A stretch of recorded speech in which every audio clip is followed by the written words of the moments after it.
আলহামদুলিল্লাহ।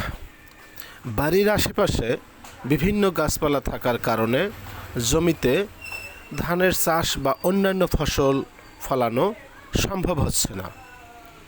আমি সেজন্যই মূলত যেটা করেছি তা হলো বাড়ির এই মাথা থেকে ওই মাথা পর্যন্ত বেশ কয়েক ট্রাক মাটি ফেলে উঁচু করে নিয়েছি, যাতে বর্ষা মৌসুমে সেখানে পানি উঠতে না পারে।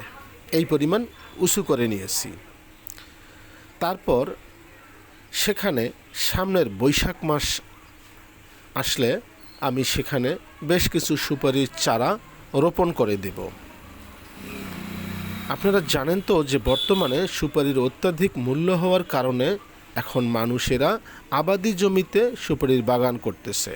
এছাড়াও এই সুপারির গাছে বেশি জায়গা লাগে না, সে অল্প জায়গাতেই দাঁড়িয়ে যায়। এই কারণে মূলত সুপারির বাগান অল্প জায়গাতে অনেক বেশি গাছ লাগানো সম্ভব হয়। আর এই গাছ মাত্র 5 থেকে 7 বছরের মধ্যেই ফল আসা শুরু করে।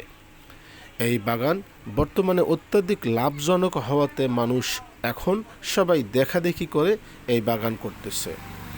তাই যদি আপনাদেরও কারো এরকম সমস্যা থেকে থাকে, তাহলে আমার মতো করে আপনারাও মাটি ফেলে নিয়ে বাড়ির আশেপাশে অনাবাদি পড়ে থাকা জমির মধ্যে আপনারা এই সুপারির বাগান করতে পারেন।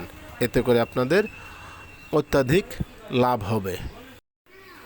ভিডিওটি যদি ভালো লাগে তাহলে সবার মাঝে শেয়ার করবেন এবং লাইক কমেন্ট করবেন। ভিডিওটি দেখার জন্য সবাইকে অসংখ্য ধন্যবাদ।